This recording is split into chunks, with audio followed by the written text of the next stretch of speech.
El 25 de julio de 1819 hay un evento que cambió la historia de mi país. Es un grito patrio.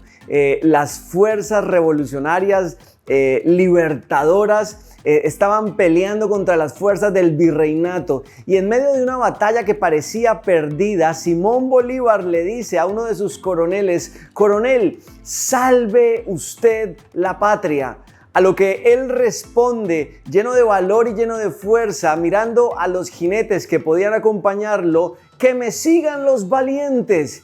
Y 14 jinetes emprenden la marcha en dirección hacia el ejército contrario, que era mucho mayor. Recuerde, la batalla estaba casi perdida. Y este emprendimiento de fuerza y de valor del coronel con sus jinetes cambió la batalla. Un grito que cambió la historia de mi país y trajo libertad.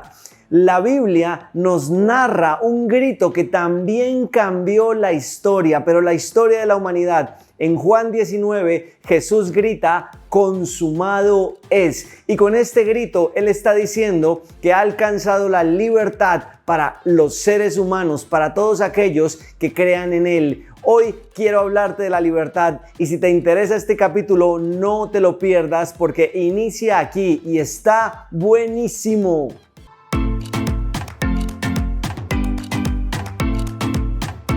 El grito de Jesús en Juan 19:30, «Consumado es», significa para los cristianos el motivo por el cual somos cristianos. Con estas palabras Jesús estaba diciendo que su misión y su propósito, aquello por lo que Él había venido a esta tierra, se estaba cumpliendo. Él había venido a liberar a los cautivos.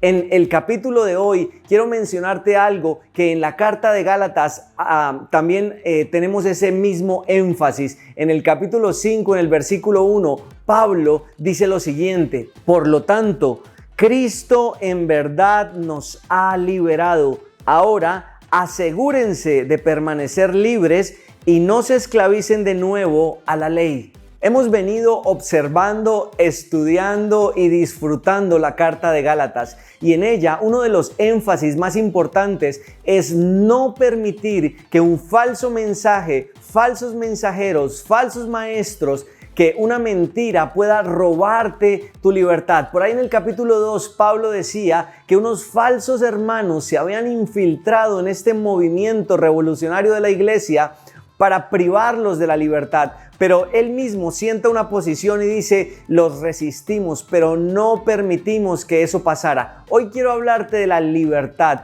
y de por qué este concepto es uno de los pilares fundamentales de la fe cristiana. Libertad. ¿Qué significa que Jesús haya alcanzado la libertad? Porque la libertad es parte del corazón de lo que significa seguir a Cristo, de lo que significa ser un hijo de Dios.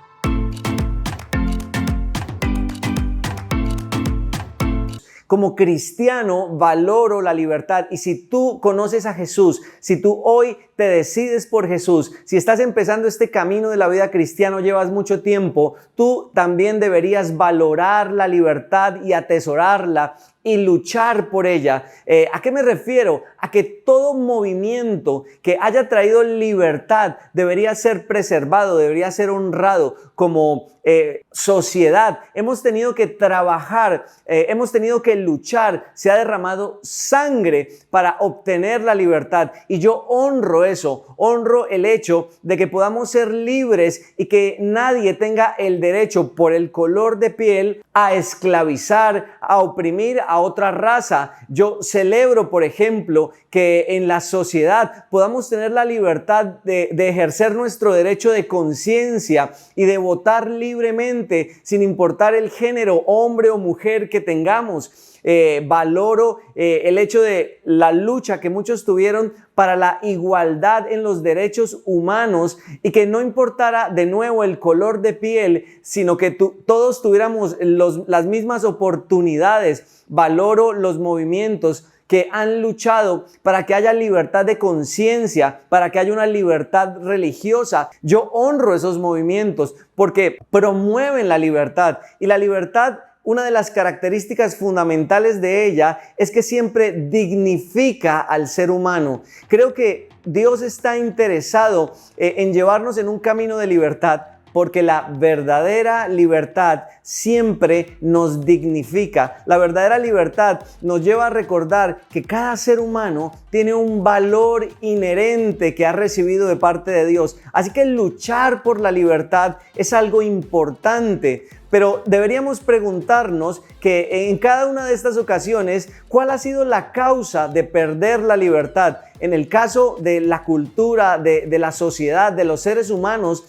los causantes de la pérdida de la libertad siempre hemos sido nosotros mismos, sociedades, poderes, ideologías que buscando el beneficio propio han oprimido, han coartado y hasta han quitado la vida de quienes se oponen a ellos. La libertad humana la lucha por la libertad humana ha estado presente siempre y pareciera que una vez adquirida la libertad ya todo se ha solucionado. Sin embargo, la historia nos recuerda que a pesar de haber alcanzado la libertad, debemos seguir luchando por ella, porque de nuevo movimientos, ideologías o personas podrían tratar de imponerse y de nuevo retroceder en esto que hemos alcanzado.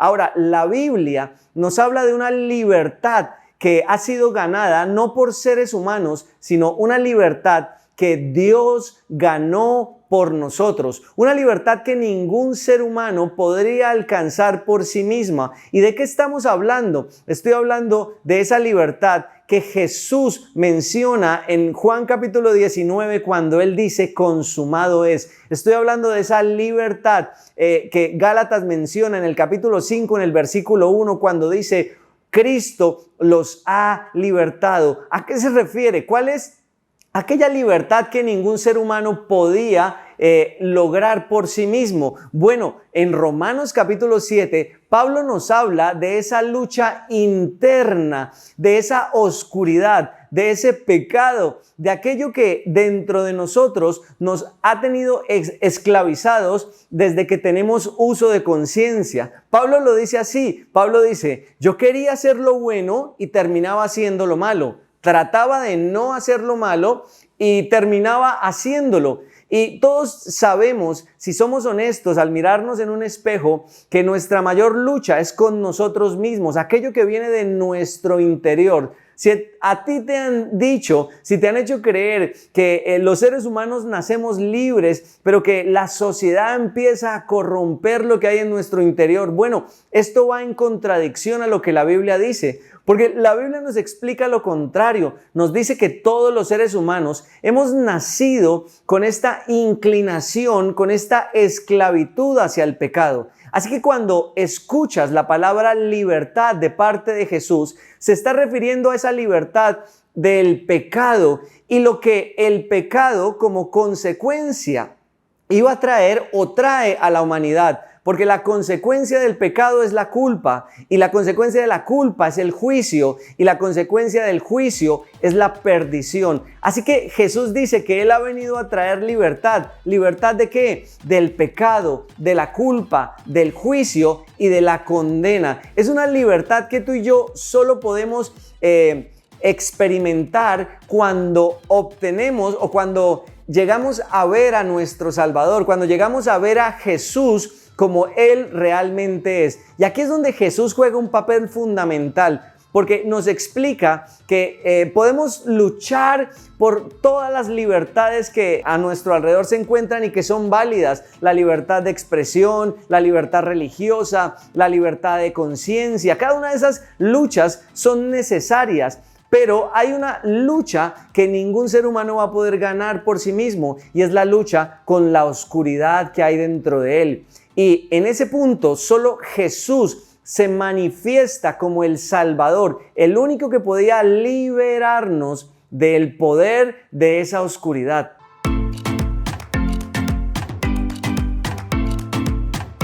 Ahora quiero que escuches lo que unos textos más adelante Pablo dice en el capítulo 5 en el versículo 13. Lo menciona de esta manera. Pues ustedes, mis hermanos, han sido llamados a vivir en libertad. Por eso no usen esa libertad para satisfacer los deseos de su naturaleza pecaminosa. Al contrario, usen la libertad para servirse unos a otros, pues toda la ley puede resumirse en un solo mandato: ama a tu prójimo como a ti mismo. Pero si están siempre mordiéndose y devorándose unos a otros, tengan cuidado, corren peligro de destruirse unos a otros. Entonces, una manera de explicarte en qué consiste la libertad que Jesús ha alcanzado para el ser humano es que ahora somos libres para amar. Si tú y yo hemos sido liberados del poder del pecado, ahora, solo ahora, después de Jesús, después de que hemos sido liberados, tenemos la oportunidad de amar genuinamente. Sé que se habla mucho del amor, sé que hay una idealización del amor, sé que intentamos ser buenos para amar, pero la Biblia nos dice con claridad que la única manera en la que podemos llegar a amar a Dios y amar a nuestro prójimo es cuando hemos sido liberados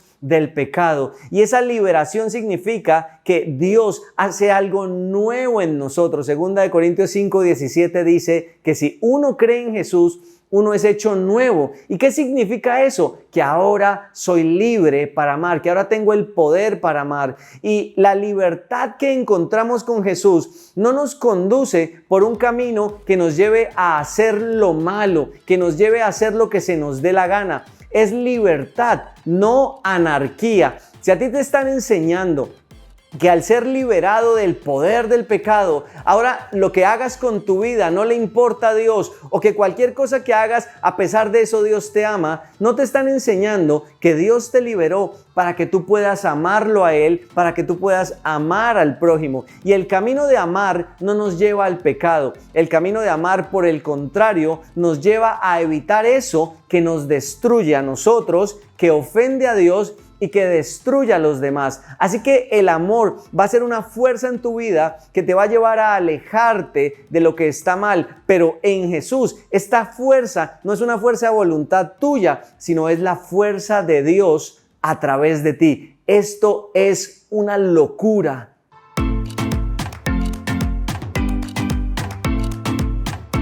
Así que la libertad es algo real. Cuando me preguntan si ser cristiano significa seguir una serie de reglas, cuando me preguntan si ser cristiano significa seguir reglas de una organización, ¿qué reglas sigues? Ahora que eres cristiano, ¿qué no puedes hacer? ¿Qué estás obligado a hacer? Y sabes, la obligación que tú y yo tenemos como hijos de Dios es la obligación de amar, porque al ser liberados del pecado ya no estamos obligados a seguir la oscuridad, y nuestro corazón ahora quiere hacer lo bueno.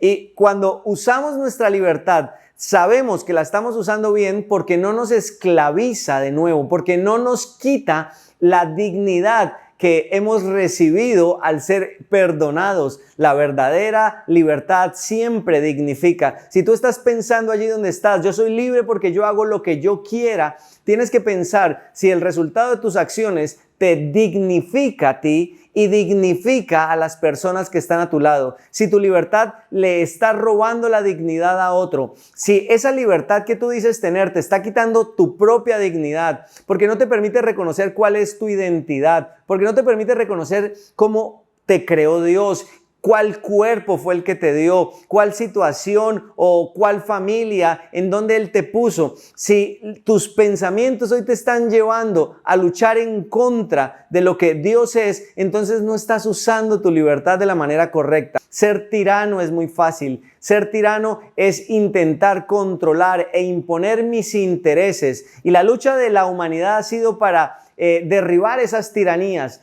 Pero lo que Dios hace, que ningún ser humano podía hacer, era quitar la tiranía de mi propia oscuridad y que yo ya no estuviera obligado a seguir un corazón egoísta. Si hoy te entregas a Jesús, si decides creer que Jesús es tu libertador, si le dices: Jesús, creo que tú en la cruz traes libertad del pecado, tú me perdonas, libertad del juicio, libertad de la culpa, entonces Él te da la libertad para que ahora puedas amarlo a Él y puedas amar a tu prójimo. Quiero invitarte a que sigas un camino de libertad que te va a dignificar, que te va a llevar a amar realmente, que te va a llevar a ser valiente. Así que esto fue Gálatas capítulo 5 hablando de la libertad. Hay otros capítulos que hemos venido desarrollando, puedes mirarlos en nuestro canal, no te los pierdas. Si estás en Bucaramanga, nos reunimos los fines de semana, todos los domingos a las 11 de la mañana. Escríbenos y nos gustaría estar en contacto contigo. Espero que hayas disfrutado esto.